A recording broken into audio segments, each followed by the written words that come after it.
Good afternoon, Facebook. Happy Memorial Day. Today is May 25th, 2020. The time is 12:33 p.m. Pacific Daylight Time. It's a 3-day weekend. Not that many of us who don't work in essential businesses would be able to tell any difference. But it's a day of note nonetheless. A date of historical significance. A day to pause and reflect on the sacrifices made by those who fought in war and battle for our country and for our freedoms and for our rights, etc. It's also a date that seems to spark a lot of pretty hideous political debate. I'm not a fan of that. I think I saw that it was the New York Times who published an article timed to be released within the Memorial Day weekend. It was an opinion piece, and the headline was something to the effect that the American military celebrates white supremacism. And then it went on to justify this claim by pointing out that various military bases within the South of the United States are named for historical figures who fought on the side of the Confederacy. And I think the story was in pretty rotten taste. It was meant to shock. It was clickbait. It was meant to piss people off and to get attention. And it did so under the guise of insightful analysis of the history of our country. And I scanned it.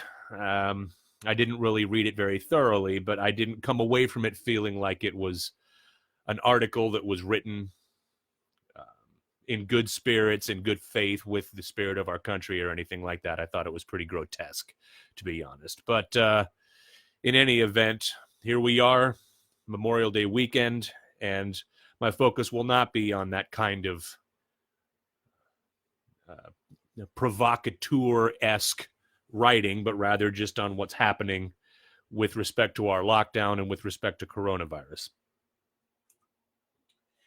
So, in the United States, as of today's date, we are now looking at 1,698,261 positive or confirmed cases of coronavirus. And we are looking at a death toll of 99,639. Nearly 100,000. I bet that's going to be over 100,000 by this time tomorrow. I might have said that the other day, but it's close enough now that it's probably going to hit that 100,000 mark within the next 24 hours. New York State remains predictably the worst affected state. 372,297 positive or confirmed cases. New York has lost 29,302 lives. The state of Washington has in place a framework within which life is being ushered carefully back to normal.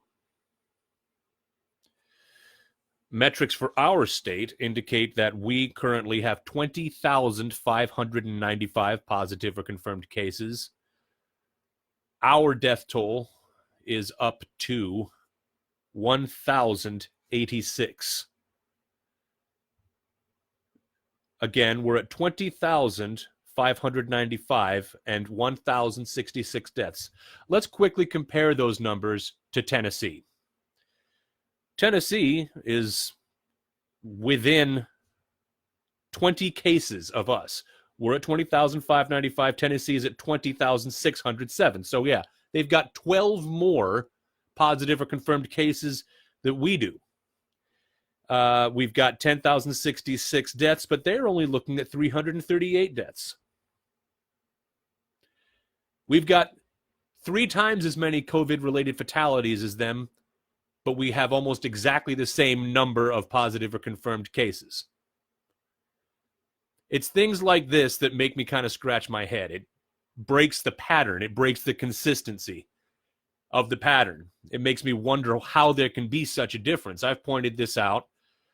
For instance, Russia has about the same number of cases as the state of New York does, but they're reporting less than 4,000 total deaths. Again, the way that this information is collected is not consistent from place to place. They use different methodologies. There's no consistency in the way the information is gathered, but there's total consistency in the way that it's reported. I think that strikes me as a bit disingenuous. Now, here in the state of Washington, about a third of our counties are eligible for or have already entered phase 2. The most populous counties, of course, are not amongst that number. I think I went over that the day before yesterday.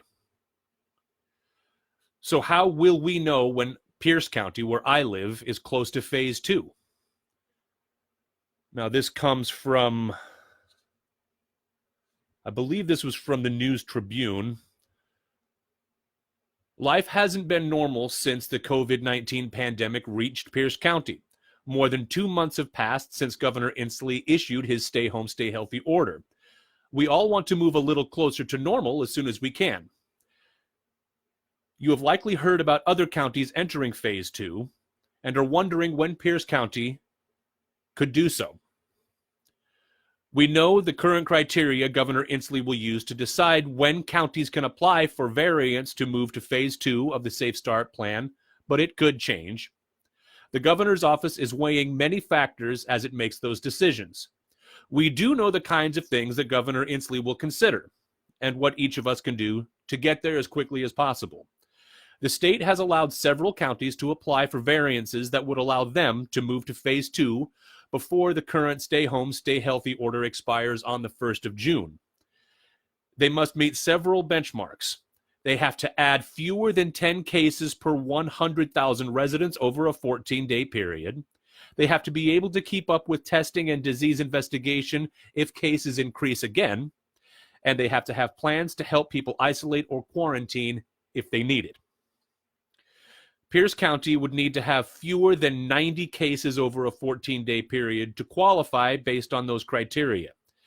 That means an average of about 6 new cases per day. As of 3 days ago, we've seen 216 new cases over the last 14 days. That's an average of about 15 per day. And those numbers are updated on a daily basis on the department's website.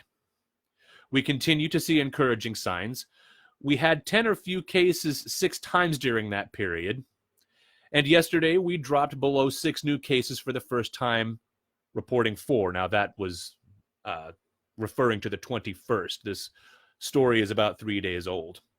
So it doesn't look like that there's going to automatically be an easing of restrictions just based on us moving into the month of June.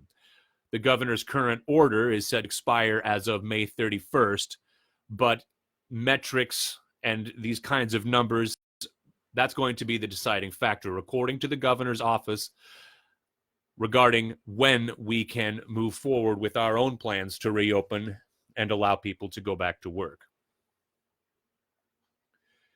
Now, recently, there's been a lot of noise in the news about this combination of drugs, something I've been talking about for months now. A combination of hydroxychloroquine along with something called Z-Pak, which is an antibiotic called azithromycin. Now, it got all these headlines because the president himself made a tweet at one point saying that this combination of drugs could be a game changer. So instantly, it sparked a whole bunch of people trying to find reasons to discredit this recommendation. And then there was a reflexive reaction on the other side of people coming forth and giving anecdotal evidence to suggest that it was an effective treatment. In fact, back on April the 2nd of this year, hydroxychloroquine was rated the most effective coronavirus treatment according to a poll of doctors. Now, again, this is dated nearly 2 months ago. It was an international poll of thousands of doctors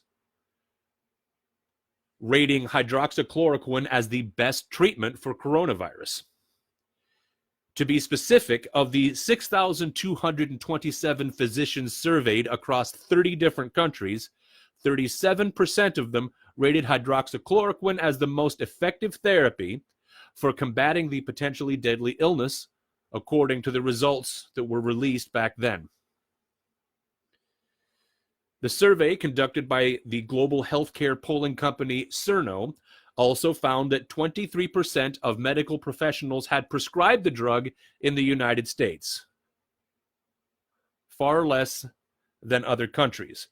Outside the United States, hydroxychloroquine was equally used for diagnosed patients with mild to severe symptoms, whereas in the United States, it was most commonly used for high-risk diagnosed patients, according to that survey.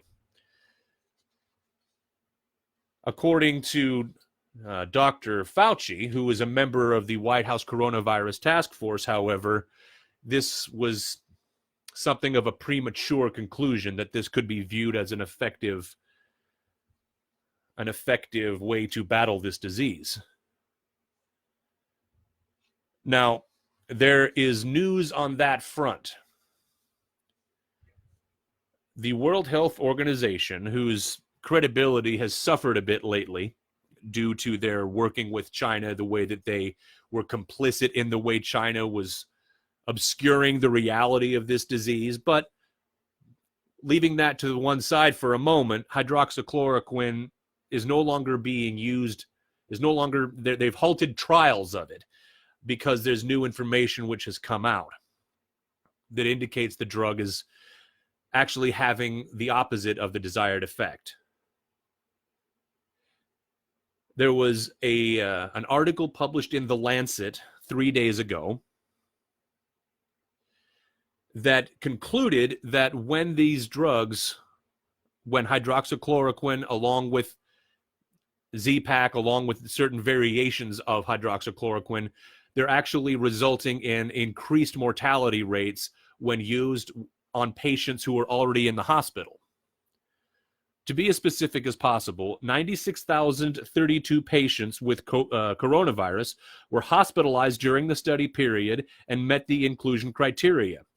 Of these, 14,888 patients were in the treatment groups, and 81,144 patients were in the control group. 10,698 patients died in the hospital.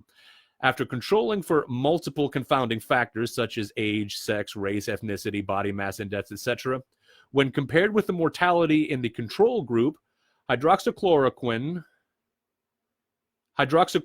with macrolide and chloroquine with macrolide were each independently associated with an increased risk of in-hospital mortality.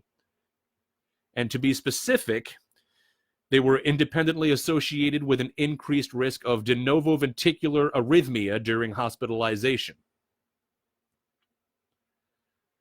So there's some information in a credible medical journal saying that when this combination of drugs, or when this drug in particular, is used on a patient who's been hospitalized, there seems to be a strong indication that the use of these drugs can lead to higher death rates. Of course, there's a lot of other factors to be considered, and the way that this information is being filtered through the American news media suggests that the drug itself is dangerous. My suspicion is that that particular piece of information is being amplified so as to make the actions and the statements of the president appear to be less credible. Always a game. Always a game. Even though, again, 2 months ago, many doctors were rating this drug as the most effective treatment. And it's also important to remember that you can't just go to Walgreens and buy this and take it independently. It has to be prescribed by a doctor. The public does not have uncontrolled access to this drug. You have to consult with your physician. That physician would have to consider all possible mitigating circumstances and make an informed decision about whether it's a good idea for you to take this medication. Rely on the advice of your doctor. Don't rely on what you might hear on CNN. Now, on the topic of who is the most qualified to provide advice on how to confront, combat, and deal with coronavirus, Dr. Fauci, again, a member of the White House Coronavirus Task Force, has been frequently portrayed as late as being at odds with the president. I think a lot of folks have a vested interest in trying to illustrate division within the White House to try to portray a chaotic, disorganized approach to handling where we are right now, handling the pandemic, handling the lockdowns. And Dr. Fauci has been stood up as an infallible paragon of virtue and common sense, sort of an oasis of ration amidst a maelstrom of chaotic, disorganized noise. And some people are beginning to speculate as to whether it's a good idea to view him that way. This is an article from 10 days ago by Daniel J. Flynn. Thou shalt have no other gods before Fauci. Senator Rand Paul committed blasphemy. He gently criticized Anthony Fauci as neither omniscient nor omnipotent. In doing so, the junior senator from Kentucky exposed a god as a bureaucrat, a government employee who relishes power but loathes responsibility. I don't think you're the end all, the doctor said to the doctor. I don't think you're the one person that gets to make a decision. Fauci, opining of late on everything from hooking up on Tinder to fans filling up NFL stadiums this fall, maintained that he merely offers counsel on health matters based on his expertise. Quote, I give advice according to the best scientific evidence, unquote, he responded to Senator Paul. The longtime director of the National Institute of Allergy and Infectious Diseases, who entered the Beltway bureaucracy shortly after Rand Paul's 5th birthday, wants it both ways. He wants the authority of the abbreviation prefacing his name and his 5+ decades in government and the all kneel and bow heads word science to compel leaders to become his followers. And he wants to disown the decisions of the leaders he sways by describing his role as purely advisory. And he grasps that by virtue of this authority, the Fourth Estate reflexively welds its cudgel on his behalf, as a CNN writer did Thursday by characterizing his disagreement with the president over reopening the doctors' facts and logic that conflict with Trump's chosen version of reality. The president's difference with his subordinate should not surprise, given how many times that subordinate takes issue with his earlier statements. Fauci initially advised Americans not to wear masks. Then he urged Americans to wear masks. Quote, the flu has a mortality rate of 0.1%, he told the House Oversight and Reform Committee in March. This has a mortality rate 10 times that. Only this didn't, and he could not have known then if it did. The lack of widespread testing made it impossible to know the mortality rate. In February, he called a travel ban regarding China irrelevant. The following month, he credited it with saving lives. This does not make Fauci an idiot or evil or anything like that. It makes him fallible. Scientists are human, not supernatural beings. Considering the newness of what was called, after all, a novel coronavirus, no one, not even someone as experienced as Dr. Fauci, could possess that crystal ball equipped to answer everything. His work on AIDS, when he stoked panic by speculating in a journal that household and routine close contact might spread the disease, should have taught him that a scientist doing speculation isn't doing science. Yet Fauci keeps making off-the-wall statements that, given his stature, become the basis for policy. For instance, he explained in response to a statement by Senator Paul, and I quote, "We better be very careful, particularly when it comes to children. Should nuns take special precautions about gonorrhea? And Asians preoccupy themselves with sickle cell anemia also? In Wisconsin and Missouri, septuagenarians and above compose 72% of coronavirus deaths. Neither state experienced a coronavirus death in anyone under the age of 20. In Connecticut, which did experience 2 deaths in people under 20, those 70 and older account for 81.2% of fatal coronavirus cases. In North Carolina, 59.5% of coronavirus deaths occurred among residents of care facilities. The Tar Heel state witnessed 85% of its fatal coronavirus cases during people ages 65 and older, 12% in those 50 to 64, and just 3% in the 25 to 49 age bracket. In Minnesota, residents of long-term care facilities accounted for 81% of COVID-19 deaths. No Minnesotan under the age of 20 has died from the disease. Those 70 years of age and older make up 82.3% of coronavirus deaths. In Colorado, septuagenarians and above compose 77.8% of coronavirus deaths. In Massachusetts, people with underlying conditions represent 98.4% of those who died from the disease. Residents of long-term care facilities constitute 60.2% of deaths. Nobody under the age of 20 has died from the disease in Massachusetts. Just 66 of the 5,108 deaths occurred in people under the age of 50. People 80 years and over make up 62.5% of all fatal COVID-19 cases in the Bay State. The average age of coronavirus death in the Commonwealth is 82, more than 3 years higher than U.S. life expectancy. In Arizona, 80% of COVID-19 deaths occurred in people 65 years old and above. Of the nearly 600 deaths in that state, only one came in someone under the age of 20. In Illinois, the 70 and above demographic constitutes 68.8% of deaths from the disease. Coronavirus is more murder, she wrote, than SpongeBob SquarePants. Arriving at this conclusion does not require the deductive powers of a Jessica Fletcher. Even Patrick Starr could tell you the demographics of this. So why does Dr. Fauci focus on the dangers to children? It turns out that the public finds them more adorable than octogenarians in stuffed state-run veterans' homes.